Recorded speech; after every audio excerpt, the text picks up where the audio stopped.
Hello friends, welcome back to our channel. Friends, మొదటగా మన channel subscribers అందరికీ wish you A happy new year. So ఈ 2023 సంవత్సరంలో మీరు కోరుకుంటున్నటువంటి ఉద్యోగ రంగంలో మీరు స్థిరపడాలని చెప్పేసి మనస్ఫూర్తిగా అయితే నేను కోరుకుంటున్నాను. సో ఇప్పటికే మనకు తెలంగాణలో చాలా నోటిఫికేషన్స్ అయితే రిలీజ్ కావడం జరిగింది. వీటన్నిటికి సంబంధించి మనకు 2023లో ఎగ్జామ్స్ అయితే ఉంటాయి. సో మీరు పర్ఫెక్ట్గా హార్డ్ వర్క్ చేసి ఒక టైం టేబుల్ ప్రకారం కనుక చదివినట్లయితే 2023 సంవత్సరం మీ జీవితంలో మర్చిపోలేని సంవత్సరంగా అయితే నిలిచిపోనుంది. సో 100% మీకు ఉద్యోగం వస్తుందనేటువంటి ఒక పాజిటివ్ దృక్పథంతో మీరు చదివేటువంటి ప్రయత్నం చేయండి. చాలా నోటిఫికేషన్స్ ఉన్నాయి. సో మీ ఉద్యోగ సాధనలో మన ఛానల్ నుంచి కూడా మీకు ఎంతో కొంత హెల్ప్ అయితే ఉంటుంది. అంటే వీడియోస్ రూపంలో మీకు సబ్జెక్ట్కి సంబంధించినటువంటి కొన్ని ముఖ్యమైన అంశాలను కూడా అందించడం జరుగుతుంది. సో మీ నుంచి కూడా మాకు అదే విధంగా సపోర్ట్ ఉండాలని చెప్పేసి అయితే కోరుకుంటున్నాను. So once again wish you A happy new year. Friends, ఈ వీడియోలో మనం ఈరోజు అన్ని న్యూస్ పేపర్లో వచ్చినటువంటి ఇంపార్టెంట్ ఎడ్యుకేషన్ అప్డేట్స్తో పాటు చాలా ముఖ్యమైనటువంటి కరెంట్ అఫైర్స్ కూడా రావడం జరిగింది. సో వాటన్నిటి గురించి వన్ బై వన్ ఈ వీడియోలో అయితే చూద్దాం. సో వీడియో చూసిన ప్రతి ఒక్కరు ఖచ్చితంగా వీడియోని లైక్ చేయండి. సో 2023 సందర్భంగా 2300 లైక్స్ ఇస్తారని చెప్పేసి అయితే ఆశిస్తున్నాను. ప్రతి ఒక్కరు లైక్ చేసి మీ మిత్రులకైతే షేర్ చేయండి అండ్ సబ్స్క్రైబ్ చేసుకుని చూడండి. రెగ్యులర్గా మీకు జాబ్ అప్డేట్స్ అంతాయి. మన ఛానల్ యొక్క టెలిగ్రామ్ గ్రూప్లో కూడా జాయిన్ కండి. సో దాంట్లో కూడా రెగ్యులర్గా జాబ్ అప్డేట్ షేర్ చేస్తున్నాను. మీకు చాలా యూజ్ ఉంటుంది.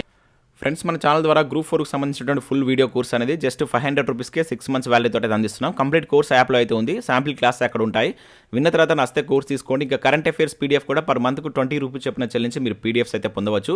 టెస్ట్ సిరీస్ ఉన్నాయి. మీకు గ్రూప్స్కి యూజ్ అయ్యేటువంటి ఇండియన్ పాలిటీకి సంబంధించి కావచ్చు, అదేవిధంగా తెలంగాణ చరిత్ర అండ్ తెలంగాణ ఉద్యమ చరిత్ర, జనరల్ సైన్స్కి సంబంధించినటువంటి టెస్ట్ సిరీస్తో పాటు జనరల్ స్టడీస్కి సంబంధించినటువంటి షార్ట్ హ్యాండ్ రైటింగ్ నోట్స్ కూడా మన యాప్లో అయితే ఉంది. శాంపిల్ టెస్ట్లు, శాంపిల్ పీడిఎఫ్స్ అక్కడ ఉంటాయి. చెక్ చేసిన తర్వాత మీకు నచ్చితే వాటిని తీసుకోండి. ఇక దాంతోపాటుగా రెగ్యులర్గా మనం కంటెంట్ కూడా అప్లోడ్ చేస్తున్నాం. సో ప్లేలిస్ట్ కింద డిస్క్రిప్షన్లో ఉంటుంది. ఒకసారి అయితే చూసి మీకు నచ్చితే ఆ వీడియోస్ని అయితే ఫాలో కండి. ఫ్రెండ్స్, న్యూస్ పేపర్లో వచ్చేటువంటి అప్డేట్స్ కనుక చూసినట్లయితే మనకు ఫస్ట్ అప్డేట్ వచ్చేసి 806 పోస్టుల భర్తీకి ఒకే రోజు 4 నోటిఫికేషన్లు విడుదలంటూ ఈనాడు న్యూస్ పేపర్లో ఒక అప్డేట్ అయితే ఇక్కడ మనం చూడవచ్చు. సో దీనికి సంబంధించి మనకి ఈరోజు పలు న్యూస్ పేపర్లో అయితే ఇక్కడ అప్డేట్స్ అయితే రావడం జరిగింది. మరొక న్యూస్ పేపర్లో చూసినట్లయితే ఉద్యోగ జాతర కొత్తగా ఇంకో 4 నోటిఫికేషన్లు అనే టైటిల్ తోటి కూడా ఇక్కడ వేరొక న్యూస్ పేపర్లో కూడా చూడవచ్చు. సో వీటి గురించి వన్ బై వన్ అయితే చూద్దాం. మొదట ఇక్కడ మనకు ఈనాడు న్యూస్ పేపర్లో ఇచ్చినట్టు అప్డేట్స్ కనుక చూసినట్లయితే సో డిగ్రీ కళాశాలలో 544 ఉద్యోగాలు, పురపాలక శాఖలో 78, కళాశాల సాంకేతిక విద్యలో 71, రవాణా శాఖలో 113 కుళ్ళు ఇక్కడ మనం చూడవచ్చు. సో ఇక్కడ ఇన్ఫర్మేషన్ చూసినట్లయితే రాష్ట్రంలో 806 పోస్టుల భర్తీకి టీఎస్పీఎస్సీ శనివారం మరో 4 ఉద్యోగ ప్రకటనలు జారీ చేసింది. సో డిగ్రీ కళాశాలలో 491 అసిస్టెంట్ ప్రొఫెసర్ కావచ్చు, అదేవిధంగా 29 ఫిజికల్ డైరెక్టర్లు, 24 లైబ్రేరియన్ పోస్టులను భర్తీ చేయనుంది. సో పురపాలక శాఖల పరిధిలో 78 అకౌంటెంట్ అధికారుల పోస్టులకు, అదేవిధంగా ఇంటర్మీడియట్ కళాశాల విద్యలో లైబ్రరీ పోస్టులకు సంబంధించి 2 ఉద్యోగ ప్రకటనలు వచ్చాయి. సో దీంతో 2022లో జారీ అయినటువంటి ఉద్యోగ ప్రకటనల సంఖ్య కనుక చూసుకుంటే మొత్తం 26కు చేరింది. సో గతంలో రద్దయినటువంటి మనకు 113 అసిస్టెంట్ మోటార్ వెహికల్ ఇన్స్పెక్టర్ ఉంది కదా, ఏఎంవీఐ ఉద్యోగాలకు సంబంధించి కూడా నిన్న మళ్ళీ నోటిఫికేషన్ అయితే జారీ చేయడం జరిగింది. సో టోటల్గా మొత్తం 4 నోటిఫికేషన్లకు సంబంధించి 806 పోస్టులు అయితే భర్తీ చేయనట్లు ఇక్కడ మనకైతే చూడవచ్చు. సో వాటికి సంబంధించిన పోస్టుల వివరాలు కూడా ఇక్కడ ఇచ్చారు. సో మనకు దానికి సంబంధించి ఎన్ని పోస్టులు అనేది కూడా ఇక్కడ చూడవచ్చు. పురపాలక శాఖలో 78, సో ఆ పోస్టులకు సంబంధించి ఇక్కడ ఇచ్చారు. అండ్ దీనికి సంబంధించి మనకు ఫుల్ నోటిఫికేషన్ కూడా ఇప్పుడు ప్రజెంట్ టీఎస్పీఎస్సీ వెబ్సైట్లో అయితే అందుబాటులో ఉంది. సో దాన్ని కూడా చూపిస్తాను. సో దాంతోపాటు ఇక్కడ కళాశాల సాంకేతిక విద్యలో కూడా వేకెన్సీ ఇవ్వడం జరిగింది. సో ఇక్కడ డిఎల్కి సంబంధించి మనకు డిగ్రీ లెక్చర్కి సంబంధించి ఏ సబ్జెక్ట్లో ఎన్ని వేకెన్సీస్ ఉన్నాయన్నటువంటి డీటెయిల్స్ కూడా ఇక్కడ మీరు చూడవచ్చు. సో ఇక్కడ మల్టీ జోన్ 1, మల్టీ జోన్ 2 మొత్తం వేకెన్సీ అని చెప్పేసి ఇచ్చారు. సో ఆంగ్లం, తెలుగు, ఉర్దూ, సంస్కృతం, స్టాటిస్టిక్స్, సో ఈ విధంగా అయితే ఇవ్వడం జరిగింది. అదేవిధంగా దీనిలో ఉన్నటువంటి బోధనేతర పోస్టులు, ఫిజికల్ డైరెక్టర్ కావచ్చు, లైబ్రేరియన్కి సంబంధించిన పోస్టులకు సంబంధించి కూడా ఇక్కడ వేకెన్సీస్ ఇచ్చారు. ఇంకా మరొక నోటిఫికేషన్ అయితే మనకి ఏఎంవీఐ పోస్టులకు తొలగిన అడ్డంకి అని చెప్పి చూడవచ్చు. సో గతంలో మనకు ఆల్రెడీ దీనికి సంబంధించిన నోటిఫికేషన్ మనకు జూలై 20 అయితే ఇచ్చారు. కాకపోతే దీన్ని మళ్ళీ రద్దు చేయడం జరిగింది. ఎందుకంటే దానిలో హెవీ మోటార్ వెహికల్ అనేటువంటి మహిళలకు ఉండాలని చెప్పేసి అయితే మెన్షన్ చేశారు. అయితే 2015 నోటిఫికేషన్లో అది ఆ నిబంధన అనేది లేదు. సో దానికి విరుద్ధంగా ఉందని చెప్పేసి మహిళలు సో రవాణా శాఖను సంప్రదించినప్పుడు దానికి సంబంధించిన నోటిఫికేషన్ రద్దు చేసి ఇప్పుడు మరో నోటిఫికేషన్ అయితే ఇవ్వడం జరిగింది.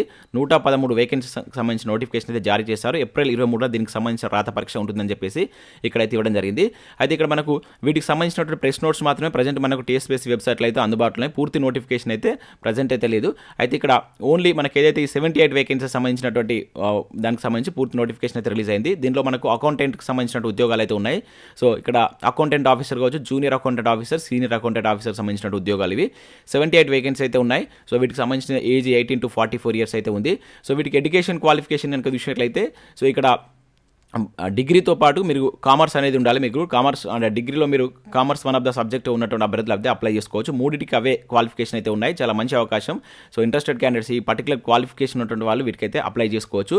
సో వీటికి సంబంధించినటువంటి కంప్లీట్ డీటెయిల్ నోటిఫికేషన్ అనేది మీకు ప్రజెంట్ కమిషన్ వెబ్సైట్లో అయితే అందుబాటులో ఉంది. సో ఈ పీడిఎఫ్ లింక్ కూడా కింద డిస్క్రిప్షన్ ఇస్తాను. ఒకసారి అయితే చూసి వీటికి కనుక ఎలిజిబిలిటీ ఉంటే మీరు అప్లై చేసుకోవచ్చు. సో నెక్స్ట్ మరొక న్యూస్ పేపర్లో కూడా మనకి ఇదే అప్డేట్ అయితే ఉంది. సో ఉద్యోగ జాతర కొత్తగా ఇంకో 4 టీఎస్పీఎస్సీ నోటిఫికేషన్ విడుదల అని చెప్పేసి ఇక్కడ ఇచ్చారు. విద్యాశాఖలో ఉన్నటువంటి పోస్టులు అండ్ అదేవిధంగా లైబ్రరీన్ పోస్టులు కావచ్చు, రవాణా శాఖలో, మున్సిపల్ శాఖలో ఉన్నటువంటి పోస్టుల వివరాలు కూడా సేమ్ అదే న్యూస్ మనకి ఇక్కడ ఆంధ్రప్రభ న్యూస్ పేపర్లో కూడా అయితే చూడవచ్చు. అదేవిధంగా కొత్త కొలువుల ఏడాది అంటే ఇక్కడ ఇవ్వడం జరిగింది. రాష్ట్రంలో 2023 ఏడాదిలో వరుసగా ప్రభుత్వ ఉద్యోగ పరీక్షలు అని చెప్పేసి ఇక్కడ ఇచ్చారు. సో ఏడాదిలో అసెంబ్లీలో ఎన్నికలు ఉన్నటువంటి నేపథ్యంలో నోటిఫికేషన్లు విడుదల షురు. సో మరిన్ని ఉద్యోగాల భర్తీకి ప్రకటనలు వచ్చేటువంటి అవకాశం. గ్రూప్ 2, గ్రూప్ 3, గ్రూప్ 4 పోస్టులతో పాటు వివిధ శాఖల్లో ఉద్యోగాలు. జనవరి నుంచి దరఖాస్తులు, ఏడాది మధ్యలో రాత పరీక్షలు అంటే ఇక్కడ జరగవచ్చు. సో ఆల్రెడీ మనకు చాలా మేజర్ నోటిఫికేషన్స్ ఇప్పటికే రావడం జరిగింది. వీటికి సంబంధించి 2023 మనకు మిడిల్ అంటే దాదాపుగా జూన్, జూలై, ఆగస్టులో మనకు వీటికి సంబంధించినటువంటి ఎగ్జామ్స్ ఉండే అవకాశం ఉందని చెప్పేసి అయితే ఇక్కడ సాక్షిలో మనకు ఒక వార్త అయితే రావడం జరిగింది. చాలా ఇంపార్టెంట్ ఇయర్ ఇది. మీకు 100% మీరు ఉద్యోగం సాధించేటువంటి ఇయర్ కింద అయితే మీరు చూడవచ్చు. ఎవరైతే హార్డ్ వర్క్ చేస్తారో జాబ్ రావడానికి ఎక్కువగా ఛాన్స్ ఉన్నాయి, ఎక్కువ నోటిఫికేషన్స్ ఉన్నాయి కనుక సో సీరియస్గా అయితే చదివేటువంటి ప్రయత్నం చేయండి. సో నెక్స్ట్ ఇక్కడ విషయం అయితే డిగ్రీతో మారినటువంటి పోటీ అని చూడవచ్చు. గ్రూప్ 4 ప్రిపరేషన్ ప్లాన్ అంటూ మరొకసారి మనకు వెలుగు సక్సెస్ న్యూస్ పేపర్లో గ్రూప్ 4కి సంబంధించి అయితే ఇచ్చారు. ఎందుకంటే నిన్న నుంచి మనకు ఆన్లైన్ అప్లికేషన్ ప్రాసెస్ స్టార్ట్ అయింది కదా, ఆ నేపథ్యంలో సో ఇక్కడ వాటికి సంబంధించిన వివరాలు అయితే ఇవ్వడం జరిగింది. కంప్లీట్గా ఇక్కడ 5 రకాల అర్హతలు ఏంటి అనేటువంటి ఇవ్వడం జరిగింది. సో మీకు ఏమైనా గ్రూప్ 4 సంబంధించి డౌట్స్ అనుకున్నట్లయితే ఒకసారి ఆర్టికల్ చూడండి. దాంతోపాటు వెలుగు సక్సెస్ న్యూస్ పేపర్లో సబ్జెక్ట్ కూడా ఇవ్వడం జరిగింది. ఇక్కడ చాలా మంచి సబ్జెక్ట్ అయితే ఉంది. సో వీటికి సంబంధించి ఒకసారి అయితే చూడండి. ఇక్కడ తెలంగాణ మూవ్మెంట్కి సంబంధించి కావచ్చు, అదేవిధంగా సో మనకు నానో టెక్నాలజీకి సంబంధించినటువంటి ఆర్టికల్స్ కూడా ఇవ్వడం జరిగింది. సో నెక్స్ట్ ఇక్కడ చూసినట్లయితే మనకు 1208 ఉద్యోగాలకు కోత అంటూ చూడవచ్చు. పంచాయతీరాజ్ శాఖ నిర్వాహకంతో తగ్గినటువంటి గ్రూప్ 4 కొలువులు. సో మనకు నిన్న 8039 పోస్టులకే గ్రూప్ 4 నోటిఫికేషన్ అయితే వచ్చింది. అంతకుముందు మనం 9168 పోస్టులకు నోటిఫికేషన్ వస్తుందని చెప్పేసి చాలా మంది అయితే వెయిట్ చేశారు. సో తక్కువ పోస్టులు అయితే మనకు ఉండడం జరిగింది. దానిలో ఈ 1208 ఉద్యోగాలు పంచాయతీరాజ్ శాఖలో తగ్గాయని చెప్పేసి ఇక్కడ ఒక ఆర్టికల్ అయితే ఇచ్చారు. సో దాంతోపాటుగా ఉన్నటువంటి ఉద్యోగాల్లో కూడా ఎక్కువగా మహిళలకైతే కేటాయించడం జరిగింది. సో అది మళ్ళీ హైదరాబాద్ అండ్ దాని చుట్టూ ఉండేటువంటి జిల్లాల్లోనే మనకి ఎక్కువ వేకెన్సీ అయితే కనబడుతున్నాయి. సో ఇది నిరుద్యోగులను కొంత నిరుత్సాహపరిచినటువంటి విషయం కింద అయితే మనం చూడవచ్చు. సో ఇక్కడ మనం చూసినట్లయితే ఆల్రెడీ నేను గ్రూప్ 4కి సంబంధించి మీకు అప్లికేషన్ ప్రాసెస్ అయితే వీడియో చేస్తాను నిన్న. సో ఎవరైనా చూడనట్లయితే ఆ వీడియో చూసి మీరు స్టెప్ బై స్టెప్ చూసుకుంటూ అప్లై అయితే చేసుకోవచ్చు. అయితే దానిలో ఒక డౌట్ అయితే చాలామంది అడిగారు. సో అక్కడ మనం క్యాస్ట్ సర్టిఫికేట్ అడిగిన దగ్గర కంపల్సరీ క్యాస్ట్ సర్టిఫికేట్ అప్లోడ్ చేయాలా లేదా అని చెప్పేసి అడుగుతున్నారు. సో అది అక్కడ మనకు ఆప్షనల్ ఇచ్చాడు. సో ప్రజెంట్ మీ దగ్గర ఉంటే మీరు దాన్ని అప్లోడ్ చేయండి, లేదంటే మీకు జాబ్ వచ్చిన తర్వాత మనకు డాక్యుమెంట్ వెరిఫికేషన్ టైంలో కూడా మీరు దాన్ని అయితే అక్కడ చూపించవచ్చు. అక్కడ మనకు క్లియర్గా మెన్షన్ చేశారు కనుక ఒకసారి అయితే దాన్ని అయితే అబ్జర్వ్ చేయండి. సో దీనికి సంబంధించి ఇక్కడ విషయం అయితే మనకు రాష్ట్రంలో గ్రామీణ నిరుద్యోగులకు గ్రూప్ 4 ప్రకటన 1000కి పైగా పంచాయతీరాజ్ ఉద్యోగాలు దూరం అయ్యాయి. సో ఉద్యోగాలపై పంచాయతీరాజ్ శాఖ క్షేత్రస్థాయిలో జిల్లాల నుంచి సరైన సమాచారం రాకపోగా సో ఖాళీ పోస్టుల సంఖ్యను స్పష్టమైనటువంటి సమాచారాన్ని ఇవ్వలేకపోయింది. సో దీంతో గ్రూప్ 4 ఉద్యోగ ప్రకటనలో పంచాయతీరాజ్ శాఖ విభాగంలో ఏకంగా 1208 ఉద్యోగాలు పక్కన పెట్టాల్సి వచ్చిందని చెప్పేసి ఇక్కడ ఇచ్చారు. సో క్షేత్రస్థాయిలో ఖాళీ ఉద్యోగాల గుర్తింపు ప్రక్రియ ఇప్పట్లో జరిగేలా లేదని, సో పలు సాంకేతిక సమస్యలు ఎదురవుతున్నట్లు తెలిసింది. సో పంచాయతీరాజ్ శాఖ కారణంగా గ్రూప్ 4లో మనకు సో మొత్తం నోటిఫికేషన్ ఆలస్యం అవుతుందనేటువంటి ఉద్దేశంతో సో త్వరగా మనకి నోటిఫికేషన్ ఇచ్చినట్టయితే తెలుస్తుంది. సో దాదాపుగా 1200 ఉద్యోగాలు ఏవైతే ఉన్నాయో అవి మనకి ఇక్కడ గ్రూప్ 4లోనే తగ్గినట్లు మనకి ఇది పంచాయతీరాజ్ డిపార్ట్మెంట్లో తగ్గినట్టయితే ఇక్కడ ఇచ్చారు. సో తొలిచే చెప్పినటువంటి పోస్టులు 1245 అని చెప్పేసి చూడవచ్చు. సో రాష్ట్రంలో 9168 గ్రూప్ 4 ఉద్యోగాల భర్తీకి డిసెంబర్ 1న టీఎస్పీఎస్సీ ఉద్యోగ ప్రకటన విడుదల చేసింది. అయితే మొత్తం 25 ప్రభుత్వ విభాగాల్లో మనకు ఆ పరిధిలో పోస్టుల భర్తీ చేస్తామని చెప్పేసి వాళ్ళైతే అప్పుడు చెప్పడం జరిగింది. కాకపోతే తీరా మనకు నిన్న ఇచ్చినటువంటి ఫుల్ నోటిఫికేషన్లో మాత్రం సో ఈ 1208 ఉద్యోగాలు అయితే తగ్గినట్లయితే ఇచ్చారని చెప్పేసి ఇక్కడ ఇచ్చారు. సో నెక్స్ట్ విషయం అయితే మనకు గ్రూప్ 4కు 6000 దరఖాస్తులు అంటూ చూడవచ్చు. ఉమ్మడి కరీంనగర్ జిల్లాకు సంబంధించి నిన్న మొత్తం 4 జిల్లాల్లో 6000 మంది అప్లై చేసుకున్నట్టయితే ఇక్కడ జరిగింది. సో ఇక్కడ 4 జిల్లాల్లో 609 పోస్టులు అయితే ఉన్నాయి. చూడండి ఇక్కడ టోటల్గా 6 మనకు ఏదైతే ఉమ్మడి కరీంనగర్ జిల్లాలో ఉన్నటువంటి జగిత్యాల కావచ్చు, పెద్దపల్లి కావచ్చు అండ్ అదేవిధంగా ఇంకా సిరిసిల్ల కావచ్చు. సో ఇట్లా మొత్తం 4 జిల్లాల్లో కలిపి జస్ట్ ఒక 609 పోస్టులు అయితే కనబడుతున్నాయి. సో ఇక్కడ మనకు జిల్లాల వైజ్గా చూసుకున్నట్లయితే జగిత్యాలలో 194, కరీంనగర్ జిల్లాలో 154, పెద్దపల్లిలో 154 అండ్ సిరిసిల్లలో 107 పోస్టులు అని చెప్పేసి అయితే ఇక్కడ ఇవ్వడం జరిగింది. సో నిన్న 6000 దరఖాస్తులు ఈ 4 జిల్లాల నుంచి వచ్చినట్టు ఇక్కడ చూడవచ్చు. సో నెక్స్ట్ ముగిసినటువంటి ఎస్ఐ కానిస్టేబుల్ రాత పరీక్షించారు. ఇది ఉమ్మడి కరీంనగర్ జిల్లాకు సంబంధించి సో టోటల్గా 11,512 మంది ఎంపికైనట్లయితే ఇక్కడ చూడవచ్చు. సో టోటల్గా 21,972 మంది హాజరు కావాల్సి ఉండగా 19,000 మంది హాజరైతే దానిలో క్వాలిఫై అయినటువంటి వ్యక్తులు 11,000 మంది అని చెప్పేసి ఇక్కడ ఇవ్వడం జరిగింది. ఇది ఎక్కడైతే మన కరీంనగర్ జిల్లాకు అటెండ్ అయినటువంటి అభ్యర్థుల యొక్క ఎంపికైనటువంటి వివరాలు అన్నమాట. సో నెక్స్ట్ ఇక్కడ విషయం అయితే ఎస్ఐ కానిస్టేబుల్ అభ్యర్థులకు న్యాయం చేయాలంటే కూడా మరొక అప్డేట్ జరగవచ్చు. సో కూనం లేని డిమాండ్ అని చెప్పేసి ఇక్కడ ఇచ్చారు. సో నియామక ప్రక్రియకు సంబంధించి ఎస్ఐ కానిస్టేబుల్ అభ్యర్థులు నెల రోజులుగా ఆందోళన చేస్తున్న ప్రభుత్వం పట్టించుకోవడం లేదని, అది సరికాదని చెప్పేసి సిపిఐ రాష్ట్ర కార్యదర్శి కూనంనేని సాంబశివరావు విమర్శించారు. సో ఏఐవైఎఫ్ కావచ్చు, ఇంకా ఏఐఎస్ఎస్ఎఫ్ కావచ్చు ఆధ్వర్యంలో శనివారం హైదరాబాద్ మనకి హిమాయత్ నగర్లో చేపట్టినటువంటి చెలో డీజీపీ కార్యాలయంలో కార్యక్రమంలో ఆయన మాట్లాడినట్టయితే ఇవ్వడం జరిగింది. సో మనకు ఇప్పటికి కూడా దీనికి సంబంధించి మనకి ఏదైతే ఈవెంట్స్ కావచ్చు, ఇంకా అదేవిధంగా తప్పుగా ఉన్నటువంటి ప్రశ్నలు 7 మార్క్స్ సంబంధించి కావచ్చు, సో వీటిపైన అయితే ఆందోళన అయితే జరుగుతూనే ఉంది. కాకపోతే ప్రభుత్వం ఇప్పటివరకు ఎటువంటి రిప్లై అయితే ఇవ్వలేదు. సో నెక్స్ట్ అప్డేట్ చూసినట్టయితే వచ్చే 6 నెలల్లో 10,283 ఉద్యోగాల భర్తీ అంటే ఇక్కడ చూడవచ్చు. మెడికల్ బోర్డు ద్వారా పారదర్శకంగా నియామకాలు, రాష్ట్ర ఏర్పాటు తర్వాత 21,202 ఖాళీలు భర్తీ చేస్తాం. బాగా పనిచేసేటువంటి డాక్టర్లకు బదిలీలో ప్రాధాన్యం అంటూ ఇక్కడ మనకు హరీష్ రావు ప్రకటించినట్టయితే చూడవచ్చు. సో మనకు రానున్నటువంటి 6 నెలల్లో వైద్య ఆరోగ్య శాఖల్లో మొత్తం 10,283 ఉద్యోగాలు భర్తీ చేస్తామని చెప్పేసి మంత్రి హరీష్ రావు వెల్లడించినట్లు ఇక్కడ ఒక అప్డేట్ అయితే మనం చూడవచ్చు. సో నెక్స్ట్ ఇక్కడ చూసినట్టయితే 6,564 పంచాయతీల్లో ఫీల్డ్ అసిస్టెంట్లు లేరని చెప్పేసి ఇక్కడ ఇచ్చారు. సో కొత్త జీపీల్లో నియమించని ప్రభుత్వం ఒక్కో ఫీల్డ్ అసిస్టెంట్కు 2-3 గ్రామాల బాధ్యత అని చెప్పేసి ఇక్కడ ఇచ్చారు. 12,769 గ్రామాలకు 6,205 జేపీల్లోనే ఈ మనకెవరు ఫీల్డ్ అసిస్టెంట్ ఉన్నట్టయితే ఇక్కడ ఇవ్వడం జరిగింది. సో రాష్ట్రంలో 6,564 గ్రామ పంచాయతీల్లో ఫీల్డ్ అసిస్టెంట్ పోస్టులు ఖాళీగా ఉన్నాయి. సో ప్రభుత్వం 4 ఏళ్ల క్రితమే కొత్త పంచాయతీలను ఏర్పాటు చేసినప్పటికీ ఆ గ్రామాల్లో ఉపాధి హామీ పనుల నిర్వహణకు ఫీల్డ్ అసిస్టెంట్లు నియమించలేదు. సో రాష్ట్ర వ్యాప్తంగా ఉన్నటువంటి 12,000 పోస్టులకు సంబంధించి ప్రజెంట్ 6,200 జేపీల్లో మాత్రమే పూర్తిస్థాయి ఫీల్డ్ అసిస్టెంట్ అందుబాటులో ఉన్నట్టు ఇక్కడ ఇచ్చారు. సో ఖాళీలను భర్తీ చేస్తే మరొక 6,500 కుటుంబాలకు లబ్ధి చేకూరే అవకాశం ఉన్నట్లుగా ఇక్కడ మనకు వెలుగు న్యూస్ పేపర్లో కూడా ఒక అప్డేట్ అయితే చూడవచ్చు. సో ఇవి వివిధ న్యూస్ పేపర్లో వచ్చినటువంటి ముఖ్యమైనటువంటి education updates. Next current affairs చూద్దాం. చాలా ఇంపార్టెంట్ కరెంట్ అఫైర్స్ మనకి ఇయర్ రౌండ్ ఆఫ్ విధానంలో వివిధ న్యూస్ పేపర్లో చాలా మంచి కరెంట్ అఫైర్స్ అయితే ఉన్నాయి. వీరైతే మీరు ప్రతి న్యూస్ పేపర్ ఒకసారి చూసే ప్రయత్నం చేయండి. వీటిని కూడా నేను మన టెలిగ్రామ్లో షేర్ చేస్తాను. మీరు 100% జాయిన్ కండి. SJTutorial అఫీషియల్ అని కనుక మీరు టెలిగ్రామ్లో సెర్చ్ చేస్తే మన గ్రూప్ వస్తుంది, అక్కడ మీరు జాయిన్ కండి.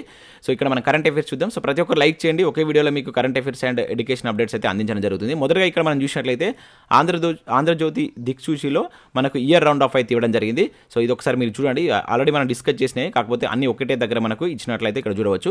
సో దీన్ని కూడా మన టెలిగ్రామ్లో నేను షేర్ చేస్తాను, లేదంటే మీరు ఒకసారి ఆంధ్రజ్యోతి న్యూస్ పేపర్ డౌన్లోడ్ చేసుకొని చూడండి. అదేవిధంగా ఇక్కడ మనం రౌండ్ ఆఫ్ సంబంధించి చూసినట్లయితే మరొకటి ఇక్కడ కాలచక్రం 2022 అంటూ మనకు దిశ న్యూస్ పేపర్లో ఈరోజు చాలా ఇచ్చారు ఇట్లా. సో దానిలో మన కాంపిటేటివ్ ఎగ్జామ్ యూజ్ అయ్యేటువంటి కూడా ఉన్నాయి. సో ఇక్కడ స్పోర్ట్స్కు సంబంధించి 2022లో జరిగినటువంటి కొన్ని ఇంపార్టెంట్ సంఘటనలకు సంబంధించి సో ఈ విధంగా ఇచ్చారు. సో వీటన్నిటి మీకు ఎందుకు చెప్తున్నారంటే ఒకసారి మీరు డౌన్లోడ్ చేసుకొని చూడండి, లేదంటే నేను టెలిగ్రామ్లో ఈవినింగ్ వరకు అయితే షేర్ చేసే ప్రయత్నం చేస్తాను. ఇవన్నీ మీకు వస్తాయి. సో ఇక్కడ వాటికి సంబంధించి చూడవచ్చు. నెక్స్ట్ ఇక్కడ 2022లో ఉన్నటువంటి కొన్ని మనకు ఏది రాజకీయ పరంగా ఉన్నటువంటి కొన్ని ముఖ్య సంఘటనలు కూడా ఇక్కడ మీరు చూడవచ్చు. అండ్ వాటికి సంబంధించి GST కావచ్చు, వివిధ మనకు కోర్టు కేసులు ఇచ్చినటువంటి బెంచ్ మార్క్ తీర్పులు ఉంటాయి, వాటికి సంబంధించి కూడా ఇక్కడ మనకు దిశ న్యూస్ పేపర్లో ఈరోజు అయితే ఎక్సలెంట్గా అయితే ఇవ్వడం జరిగింది.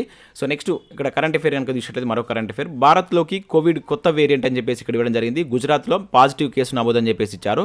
సో అతి ప్రమాదకరమైనటువంటి కోవిడ్ కొత్త వేరియంట్ XBB 1.5 భారత్లో చొరబడింది. సో ప్రస్తుతం అమెరికాలో మనకిస్తున్నటువంటి ఈ కొత్త రకం కరోనా వేరియంట్ మన దేశంలో కూడా వచ్చినట్టు ఇక్కడ మనకు గుజరాత్లో గుర్తుంచుకోవాల్సి అయితే ఉంటుంది.